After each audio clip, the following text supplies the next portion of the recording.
ಯಾವ ವ್ಯಕ್ತಿ ನಿಮ್ಮನ್ನು ಬಿಟ್ಟು ಹೋದ್ರೋ ಅಥವಾ ನೀವು ದೂರ ಆದ್ರೋ ಅಥವಾ ಅವ್ರು ದೂರ ಮಾಡಿದ್ರು, ಆ ವ್ಯಕ್ತಿಗಳಿಗೆ ಈ 5 ವಿಚಾರಗಳಂತೂ ಖಂಡಿತ ಕಾಡುತ್ತೆ. ಖಂಡಿತ ನೆನಪಿಗಂತೂ ಬರುತ್ತೆ ಈ 5 ವಿಷಯಗಳು. ಸೊ ಏನು 5 ವಿಷಯಗಳು ಅವ್ರಿಗೆ ಜೀವನ ಪರ್ಯಂತ ಕಾಡುವಂಥದ್ದು? ಅದು ನೋಡ್ತಾ ಬರೋಣ. ಅದಕ್ಕಿಂತ ಮುಂಚೆ ಆದಷ್ಟು ಬೇಗ 50K ಕಂಪ್ಲೀಟ್ ಆಗಲಿ. ಸೊ ಬೇಗ ಸಬ್ಸ್ಕ್ರೈಬ್ ಮಾಡ್ಕೊಳ್ಳಿ. ಆ್ಯಂಡ್ ಕೌನ್ಸಿಲಿಂಗ್ ಬೇಕು, ರಿಲೇಷನ್ಶಿಪ್ ವಿಚಾರ ನನ್ನ ಜೊತೆ ಮಾತಾಡಬೇಕಂದ್ರೆ ಸ್ಕ್ರೀನ್ ಮೇಲೆ ನಂಬರ್ ಹಾಕಿರ್ತೀನಿ, ಕಾಂಟ್ಯಾಕ್ಟ್ ಮಾಡಿ ಅಂತ ಹೇಳ್ತಾ. ಆ್ಯಂಡ್ ವಾಟ್ಸಪ್ ಚಾನಲ್ಗೆ ದಯವಿಟ್ಟು ಫಾಲೋ ಮಾಡ್ಕೊಳ್ಳಿ. ಜೈ ಮೋಟಿವೇಶನಲ್ ಸ್ಪೀಕರ್ ಅಂತ ಇದೆ, ಅದರದ್ದು ಲಿಂಕು ಡಿಸ್ಕ್ರಿಪ್ಷನಲ್ಲಿ ಹಾಕಿರ್ತೀನಿ. ಸೊ ಕಾಂಟ್ಯಾಕ್ಟ್ ಮಾಡಿ ಅಂತ ಹೇಳ್ತಾ, ಬಿಕಾಸ್ ಎವ್ರಿ ಡೇದು ಏನು ಟಿಪ್ಸ್ಗಳಾಗಿರ್ಬೋದು, ಮೋಟಿವೇಶನ್ ಕೋಟ್ಸ್ ಆಗಿರ್ಬೋದು, ಅಥವಾ ಕೋಚಿಂಗ್ದಾಗಿರ್ಬೋದು, ಗ್ರೂಪ್ ಕೋಚಿಂಗ್ ಆಗಿರ್ಬೋದು, ಎಲ್ಲನೂ ಅಪ್ಡೇಟ್ ಅಲ್ಲಿ ಸಿಗ್ತಾ ಹೋಗುತ್ತೆ ನಿಮ್ಗೆ. ಓಕೆ, ಫಸ್ಟ್ ಪಾಯಿಂಟ್ ನೋಡಿ, ಏನಂತ ಹೇಳಿದ್ರೆ, ನೀವು ದೂರ ಆದಮೇಲೆ ಅವರಿಗೆ ಈ 5 ವಿಚಾರ ಅಂತ ಹೇಳಿದ್ಮೇಲೆ ಅದ್ರಲ್ಲಿ ಫಸ್ಟ್ ವಿಚಾರ ಯಾವುದು ಅಂತ ಹೇಳಿದ್ರೆ, ನಿಮ್ಮ ನಿಸ್ವಾರ್ಥ ಪ್ರೀತಿ ಜೀವನ ಪರ್ಯಂತ ಕಾಡುತ್ತೆ. ನೀವು ಆ್ಯಕ್ಚುಲಿ ಪ್ರೀತಿ ಮಾಡಿದ್ದು ನಿಸ್ವಾರ್ಥ, ಸ್ವಾರ್ಥ ಇಟ್ಕೊಂಡು ಪ್ರೀತಿ ಮಾಡಿರಲಿಲ್ಲ. ನೀವು ತುಂಬ ಲಾಯಲ್ ಆಗಿ, ತುಂಬ ಪ್ರಾಂಪ್ಟ್ ಆಗಿ ಬದುಕಿದ್ರೆ ಇವರೊಟ್ಟಿಗೆ ಬದುಕಬೇಕು, ಸಾಯೋ ತನಕನೂ ಬದುಕಬೇಕಂತ ಆ ಒಂದು ಇಂಟೆನ್ಷನ್ ಇಟ್ಕೊಂಡು ಪ್ರೀತಿ ಮಾಡಿದ್ರಲ್ಲ, ಒಳ್ಳೆ ಇಂಟೆನ್ಷನ್ ಇಟ್ಕೊಂಡು. ಸೊ ಅದು ಅವ್ರಿಗೆ ಕಾಡುತ್ತೆ. ಯಾಕೆ ಅಂತ ಹೇಳಿದ್ರೆ, ನಿಮ್ಮನ್ನು ಮಿಸ್ ಮಾಡ್ಕೊಂಡ್ರಲ್ಲ, ನಿಮ್ಮಂಥ ಇನ್ನೊಂದು ವ್ಯಕ್ತಿ, ಇನ್ನೊಂದು ಜೀವ ನಿಮ್ಮಷ್ಟೇ ಪ್ರೀತಿ ಮಾಡೋದು ಜಗತ್ತಲ್ಲಿ ಸಿಗೋಕೆ ಸಾಧ್ಯ ಇಲ್ಲ. ನಿಮ್ಗಿನ್ನ ಜಾಸ್ತಿ ಮಾಡ್ಬೋದು, ಕಡಿಮೆ ಆಗ್ಬೋದು, ಬಟ್ ನೀವು ಆಗಕ್ಕೆ ಆಗೋದೇ ಇಲ್ಲ.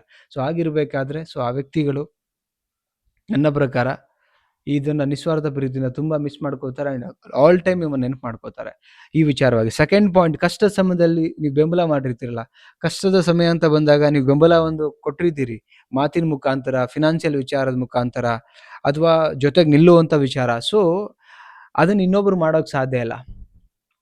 ಆವಾಗ ನಿಮ್ಮನ್ನು ತುಂಬ ನೆನಪು ಮಾಡ್ಕೋತಾರೆ. ನನ್ನ ಪ್ರತಿ ಕಷ್ಟಕ್ಕೆ ಸ್ಪಂದನೆ ಮಾಡ್ತಾ ಇದ್ರು, ಯಾಕೆ ಕಳ್ಕೊಂಡ್ಬಿಟ್ಟೆ, ಮಾತಿನ ಮುಖಾಂತರ ಸಾಂತ್ವನ ಹೇಳ್ತಾ ಇದ್ರು, ಬುದ್ಧಿ ಹೇಳ್ತಾ ಇದ್ರು. ಅವ್ರ ವಾಯ್ಸ್ ಕೇಳ್ತಿದ್ರೆ ಖುಷಿ ಆಗ್ತಿತ್ತು, ಅವರನ್ನ ಮಾತಾಡ್ಸಿದ್ರೇನೆ ಒಂದು ಏನೋ ನನ್ನ 50% ಪ್ರಾಬ್ಲಮ್ ಸಾಲ್ವ್ ಆಗಿತ್ತು ಅಂತ ಒಂದು ಅನ್ನಿಸ್ತಾ ಇರುತ್ತೆ ಅವರಿಗೆ.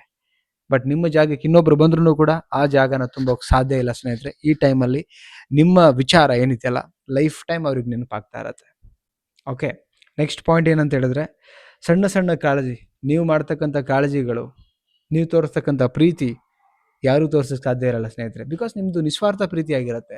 ಅವ್ರು ಚೆನ್ನಾಗಿರ್ಬೇಕು ಅನ್ನೋದನ್ನೇ ಬಯಸ್ತಾ ಇದ್ರಲ್ಲ. ಪ್ರತಿ ಸಲನೂ ಕೂಡ ನಿಮ್ಮ ಖುಷಿಗಿಂತ ಅವ್ರ ಖುಷಿ ಬಯಸ್ತಾ ಇದ್ರಿ, ನಿಮ್ಮ ಕಾಳಜಿಗಿಂತ ಅವ್ರ ಕಾಳಜಿ ಅಂತ ಬದುಕ್ತಾ ಇದ್ರಿ, ನಿಮ್ಮ ಒಳ್ಳೇದು ಅನ್ನೋದಕ್ಕಿಂತ ಅವ್ರ ಒಳ್ಳೇದು ಅಂತ ಬದುಕ್ತಾ ಇದ್ರಿ. ಇದಕ್ಕೇನಲ್ವಾ ನಿಸ್ವಾರ್ಥ ಪ್ರೀತಿ ಅಂತ. ಅವ್ರ ಜೀವನದಲ್ಲಿ ಫಸ್ಟ್ ಗೆಲ್ಲಬೇಕು ಅಂತ ಕಾಯ್ತಾ ಇದ್ರಿ. ಸೊ ಆ ಥರ ವ್ಯಕ್ತಿಗಳು ಸಿಗೋದು ತುಂಬ ಅಪರೂಪ. ಸೊ ಆಗಿರ್ಬೇಕಾರೆ 100% ಪ್ರತಿ ಹೆಜ್ಜೆಗೂ ನಿಮ್ಮ ನೆನಪು ಅವ್ರಿಗೆ ಹಾಗೆ ಆಗತ್ತೆ ಸಾಯೋ ತನಕ. ಓಕೆ, ಸೊ ನೆಕ್ಸ್ಟು, ನಿಮ್ಮ ಸ್ಥಾನ ಯಾರು ತುಂಬಕ್ಕಾಗಲ್ಲ ಅಂತ ಅವ್ರಿಗೆ ರಿಯಾಲಿಟಿ ಆಗತ್ತಲ್ಲ. ಯಾರ್ದೋ ಒಟ್ಟಿಗಿರ್ತಾರೆ ಬಿಟ್ಟು ಹೋದ್ಮೇಲೆ, ಬಟ್ ಅವ್ರಿಗೆ ಅನಿಸುತ್ತೆ ಎಲ್ಲ ಕ್ವಾಲಿಟೀಸ್ ಇದ್ಕೊಂಡು ನಮ್ಮ ಸ್ಥಾನ ತುಂಬಕ್ಕಾಗಲ್ಲ ಇವ್ರಿಗೆ, ಅವ್ರ ಸ್ಥಾನ ಅವ್ರಿಗೆ ಅವರೇ ಸರಿಸಾಟಿ ಅಂತ ಅವ್ರು ಅನ್ಕೋತಾರಲ್ಲ. 100% ಬದುಕಿರೋ ಗಂಟನೂ ಕೂಡ ಅದನ್ನ ನೆನಪು ಮಾಡಿಕೊಂಡು ಒಳಗಡೆನೆ ಕೊರಗ್ತಾರೆ, ಯಾರ ಹತ್ರ ಹೇಳ್ಕೊಳಕ್ ಆಗ್ದಿರ.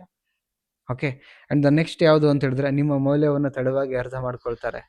ಎಲ್ಲ ಕಳ್ಕೊಂಡ ಮೇಲೆ, ಎಲ್ಲ ದೂರ ಹೋದ ಮೇಲೆ, ಆಮೇಲೆ ಪಶ್ಚಾತ್ತಾಪ ಪಟ್ಕೊಂಡು ನಿಮ್ಮ ವ್ಯಾಲ್ಯೂಸ್ ನೆನೆಸ್ಕೊಂಡು ಕೊರಗುವಂಥ ಸಮಯ ಬರುತ್ತೆ. ಸೊ ಆ ಟೈಮಲ್ಲಿ 101% ಅವ್ರಿಗೆ ಅವರೇ ಬೇಜಾರು ಮಾಡ್ಕೊಳ್ತಾರೆ. ಬಟ್ ಅಷ್ಟೊತ್ತಿಗೆ ಆಲ್ರೆಡಿ ಎಲ್ಲ ಮುಗಿದು ಹೋಗಿರುತ್ತೆ ಲೈಫಲ್ಲಿ. ಬಟ್ ಈ 5 ಸಿಚುವೇಶನ್ಸ್ ಅಥವಾ 5 ವಿಚಾರಗಳು ಜೀವನ ಪರ್ಯಂತ ಅವರು ಯಾವುದೇ ಕಾರಣಕ್ಕೆ ಮರೆಯಲ್ಲ ಸ್ನೇಹಿತರೆ.